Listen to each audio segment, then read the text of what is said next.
gestação, além dos incômodos naturais e mudanças que o corpo passa, são necessários também exames a serem realizados pela gestante para descobrir ou evitar possíveis problemas com a própria saúde e com a saúde do bebê.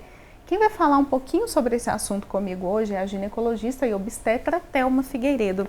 Doutora Thelma, é um prazer ter a senhora aqui com a gente para falar de um assunto tão importante, muitas vezes negligenciado, que são os exames de pré-natal. Queria que a senhora falasse sobre a importância da realização desses exames no tempo correto.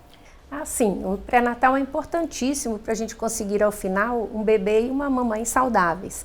O ideal mesmo era que as mulheres procurassem uma consulta médica, um aconselhamento quando estão planejando engravidar. Para o caso de diagnóstico de alguma patologia, a gente tem um tempo maior para fazer esse tratamento, esse controle. Mas, infelizmente, no Brasil, a gente tem a maioria das gravidezes não planejadas. Mais de 50% são consideradas não planejadas. Eu não quero dizer assim que elas não são desejadas, mas sempre a pessoa, nossa, eu parei de tomar pílula tem só um mês, eu não achei que ia ser tão rápido. Então, ela não se prepara. Então, quanto antes for feito o diagnóstico do pré-natal, da gravidez, ela já tem que vir para o pré-natal e começar os exames. Os exames são para detectar se a mãe tem alguma patologia, se ela tem alguma coisa que ela possa transmitir para o feto. Então, a gente faz exames de sorologias para prevenção de doenças, como toxoplasmose, citomegalovírus, a sífilis, AIDS, né? Então, e doenças que ela possa transmitir, o que possam fazer complicações para ela, como doenças da tireoide, diabetes, então, anemias. Então, ela tem que fazer uns exames de sangue bem completos. Já são as recomendações mesmo da Federação Brasileira de Ginecologia e Obstetrícia. A gente já tem aquela listinha grandinha de exames laboratoriais para fazer e os exames de imagem, né, que também são aí os queridinhos da gestante. A única coisa que elas gostam de fazer e elas não reclamam é para fazer ultrassom. Se quiser chamar para fazer ultrassom, eu falo, precisa do ultrassom? Que ótimo, vamos lá no ultrassom. É isso mesmo. Doutora Thelma, a gravidez ela é contada em semanas dentro de trimestres, né? Então, queria que você falasse um pouquinho os exames aí principais do primeiro trimestre. No primeiro trimestre é fundamental fazer um ultrassom, que ele vai fazer uma medida da translucência nucal. É uma medida da nuca do embriãozinho que já dá uma segurança para a gente, já afasta a síndrome de Down.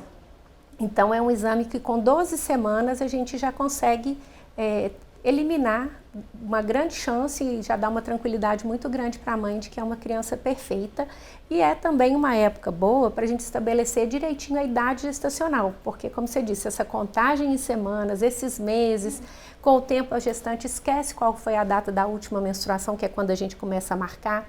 Às vezes ela tem um ciclo irregular, então dá uma diferença e às vezes o bebê pode ser considerado prematuro e não é, ou o contrário. Às vezes passa da hora do nascimento. Então, esse exame de ultrassom de primeiro trimestre, ele é muito importante, ele não pode ser deixado de fazer. E logo na primeira oportunidade, ela vai fazer exame de hemograma, glicemia, tipo sanguíneo, que é importantíssimo, da tireoide e essas sorologias todas que a gente estava comentando. Tem que fazer todos esses exames logo no início da gravidez. Aí no segundo semestre a gente repete alguns exames, tá? E aí já é indicado que ela tome a vacina da hepatite e repita os exames que a gente já tem selecionados.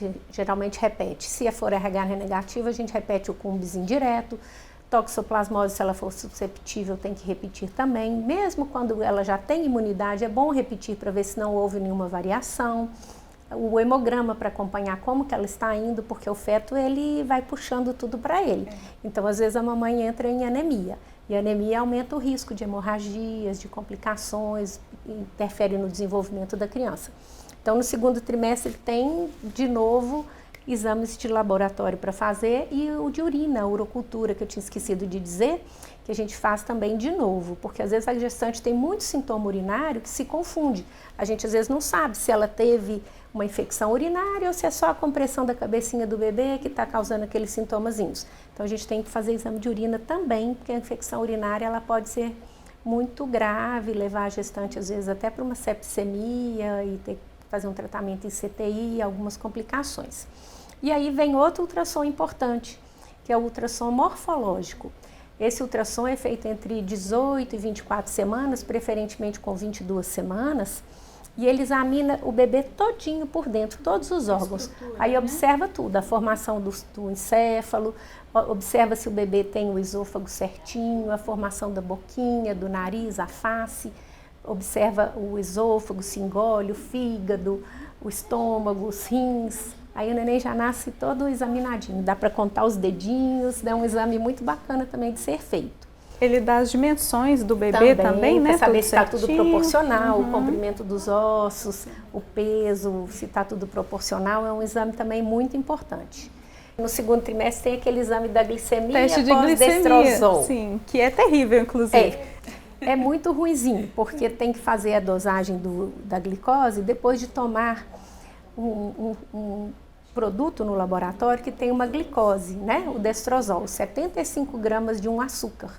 Então ele é bem doce, fica meio viscoso, mas eles colocam um saborzinho de limão. Eu particularmente não acho ruim, não. Mas às vezes a gestante está nauseada, ela já não está com aquele apetite, né? E tem algumas que até passam mal mesmo, né? Tem gente que toma o produto e faz uma hipoglicemia reacional e sentem mal, sente tonteira, sente vômito, mas ele é muito importante, porque ele é aquele teste do esforço. A gente dá uma carga de glicose e vê como que o organismo dela responde. Tá? E aí com isso a gente vai orientar, e se ela tiver essa tendência a ter a diabetes gestacional, que é muito grave, pode causar até a morte fetal intraútero, sem explicação às vezes, quando a gente vai ver é porque ela tinha diabetes gestacional e não controlou. E é uma doença que é fácil de ser controlada com dieta e exercício, né? Inclusive muitos bebês às vezes nascem com um peso muito acima do esperado em função da diabetes gestacional. Sim, também. É uma oferta de glicose muito grande para ele, então ele nasce acima do peso, e isso causa dificuldade para o nascimento, aumenta o índice de cesarianas, porque são fetos que a gente chama de GIG, né? Grande para a idade gestacional, ficam aqueles bebês gordinhos, são muito bonitinhos, mas eles não são tão saudáveis. Aí eles fazem hipoglicemia depois que nascem, às vezes precisam tomar soro, ficar hospitalizados, né? E podem ser adultos que vão ter diabetes no futuro, aquele diabetes tipo 2 e a dislipidemia, que é colesterol e triglicéridos elevados quando forem mais idosos. Então isso não é vantajoso ter um bebê gordinho, o bebê tem que ter o tamanho certinho mesmo. Né? Você citou o bebê GIG e existe também o bebê PIG. O bebê PIG, ele também pode ser um sinal de que tem algum problema ali com aquele curso da gestação? Sim. O PIG é o pequeno para a idade gestacional. Aí realmente pode ser que ele esteja doentinho, a mãe anêmica e ele também anêmico e não está desenvolvendo bem, ou alguma doença, como se for uma toxoplasmose, uma citomegalovirose, e às vezes ele não tem o potencial que ele teria. A maioria das vezes o PIG é porque a mãe é tabagista, muitas vezes a mãe está fumando, a placenta fica ruim e ele não se desenvolve bem. E aí também pode ser PIG porque a circulação na placenta não é boa. Então esse ultrassom do terceiro trimestre, ele inclui o Doppler, que é uma avaliação da circulação, de como o sangue está chegando para o bebê e como o sangue está circulando na criança também. Então ele ajuda a ver se a criança está sendo bem nutrida, se está recebendo tudo que ela merece, se a gravidez está correndo como devia.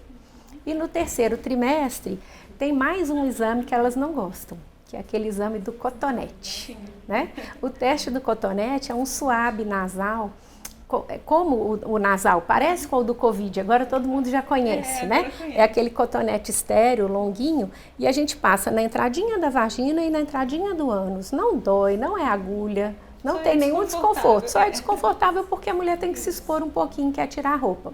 Mas o laboratório tem a pessoa treinada, a técnica em patologia clínica, que é para isso, tem a sala privativa para isso, então é muito tranquilo, não dói nada.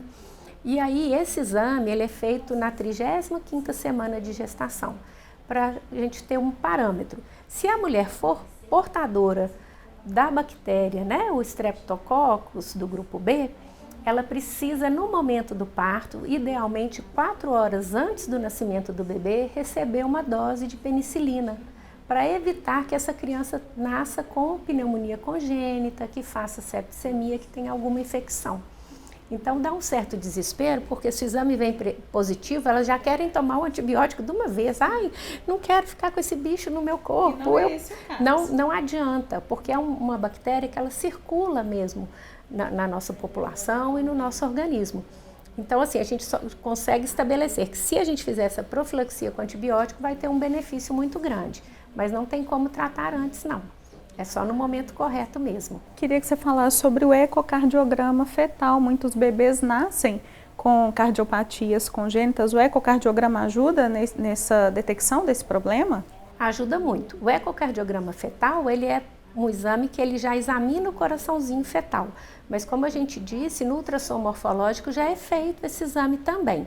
Aí se há alguma suspeita, se tem casos na família, se é um caso especial, a gente recomenda o ecodoppler fetal, quando a pessoa pode fazer, mas não é essencial. Em geral, o exame de ultrassom morfológico já nos dá uma tranquilidade quando a gente vê as câmaras cardíacas lá funcionando direitinho, batendo certinho. Certo, obrigada. Queria agradecer e queria que a senhora passasse seu contato para quem tiver interesse em entrar em contato com você. Ah, tá. O contato é o da clínica, onde eu atendo agora, é 996760030. Tá certo.